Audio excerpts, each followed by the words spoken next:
For today's video nga, pinagbaon ko si Thomas ng egg with rice. Hindi kasi siya nagbe-breakfast. Minsan kahit mag-breakfast siya, gusto pa rin niya magbaon ng rice with egg.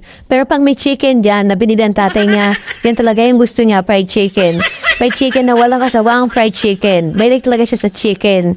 Di mo mapapakain niya na may mga sarsa na mga pagkain. So yan, for today's video nga, magmamaganda muna ako today. Dahil ang ganda ko dito sa camera ko. My goodness! Ganda ko, diba? So yeah, for today's video, pagbigyan nyo na ako dahil minsan na ako magmaganda. Dahil punong-puno na rin ako ng problema. Lahat naman tayo may mga problema.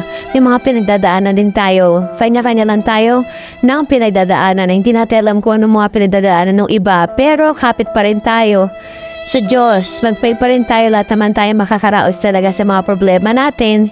Pero huwag natin pababayaan ang sarili natin kahit punong-puno tayo ng problema. Diyan talaga ang buhay. May mga problema talaga na minsan talaga dumadaan sa buhay natin na minsan yung iba hindi na talaga kinakaya. Pero kapit pa rin tayo sa Diyos. Yun na po talaga ang buhay. Yung para ang sarap tumambay sa may tabing dagat tapos mag-isip-isip ka, nakaka-peaceful kaya yun. Kaya minsan nga gagawin ko talaga yun. Tatabi ako sa may tabing dagat, magpapa-relax ako.